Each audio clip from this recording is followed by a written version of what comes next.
अच्छा ही होगा। जो बीत गया उसका तुम पछतावा ना करो और भविष्य की चिंता भी ना करो, अभी तो वर्तमान चल रहा है। मन बहुत चंचल होता है और वह सदा यहाँ से वहाँ भटकता रहता है।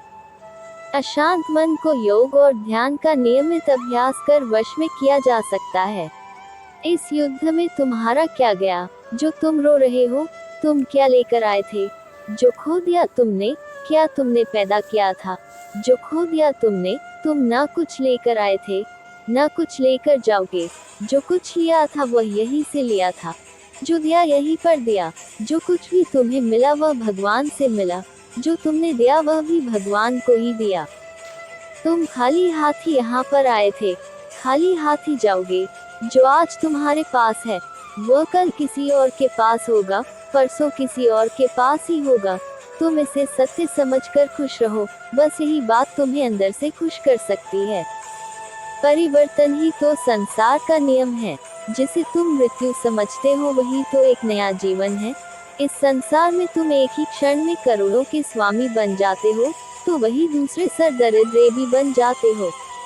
मेरा तेरा, छोटा बड़ा, अपना पराया, इन सब चीजों को अपने मन से निकाल दो तो फिर सब कुछ तुम्हारा है। तुम इन सब के हो। यह शरीर भी तुम्हारा नहीं है, नहीं तुम इस शरीर के हो। यह अग्नि, जल, वायु, पृथ्वी, आकाश इन सब चीजों से मिलकर शरीर बना है। आखिरकार इन सब में ही मिल जाएगा, लेकिन यह आत्मा स्थिर है।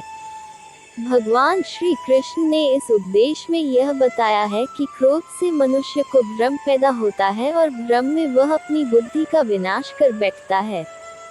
क्रोध में जब मनुष्य की बुद्धि काम नहीं करती है तब मनुष्य का तर्क वितर्क करने की क्षमता नष्ट हो जाती है और व्यक्ति का वही नाश हो जाता है। इसी तरह हर एक व्यक्ति को अपने गुस्से पर काबू करना सीखना चाहिए। मनुष्य गुस्से में कई बार ऐसा काम कर देता है जिससे उसको बाद में जाकर हानि का सामना करना पड़ता है। वही अगर मनुष्य अपने क्रोध पर काबू नहीं कर पाए तब वह कोई गलत कदम उठा बैठता है। जब भी मनुष्य के मन में क्रोध की भावना उत्पन्न होती है तब मनुष्य का मस्तिष्क काम करना बंद कर देता है और वह सही गलत का वह उचित फैसला नहीं ले पाता। इसलिए हमेशा मनुष्य को अपने क्रोध को काबू में रखना चाहिए और अपने मन को शांत रखना चाहिए, क्योंकि गुस्से में लिया गया फैसला आपको गहरी क्षति पहुंचा सकता है।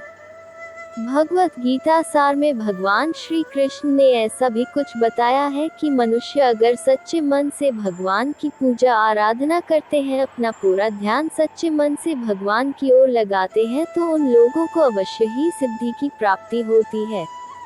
ऐसा भी बताया जाता है कि जो मनुष्य अपने शरीर के सभी इंद्रियों पर काबू पा लेता है और सुख और दुख सभी परिस्थितियों में समान भाव से रहता है और संसार के सभी प्राणियों के हित में लगा रहता है, ऐसे मनुष्य को ईश्वर की कृपा हमेशा बनी रहती है।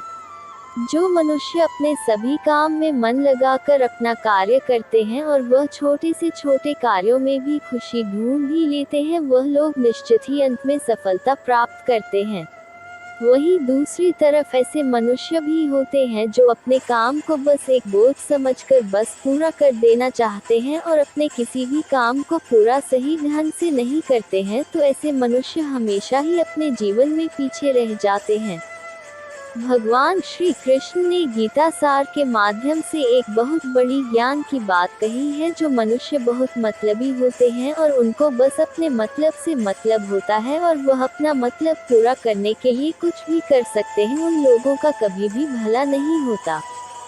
ईश्वर हमेशा ही अपने भक्तों का साथ देते रहते हैं। जो मनुष्य इस प्रभावशाली सत्य को मान लेता है तो उसका जीवन पूरी तरह से बदलता हुआ उसे महसूस होता है, क्योंकि संसार का निर्माण भगवान ने ही किया है और वही इस पूरे संसार को चला रहे हैं।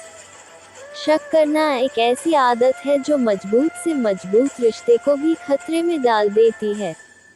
वही जिज्ञासा होना एक अलग बात है, लेकिन पूरी तरह से सत्य की खोज या फिर संदेह करना उसको दुख प्रदान करती है और शक करने वाला इंसान कई पास अंत में पछतावा के अलावा कुछ भी नहीं रहता।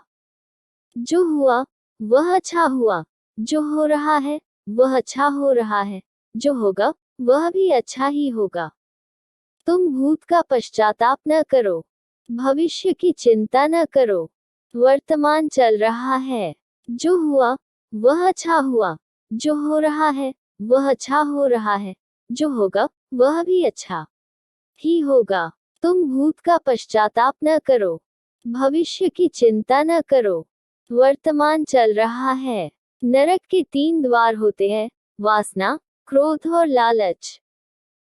परमात्मा को प्राप्ति के इच्छुक ब्रह्मचर्य का पालन करते हैं। एक ज्ञानवान व्यक्ति कभी भी कामुक सुख में आनंद नहीं लेता।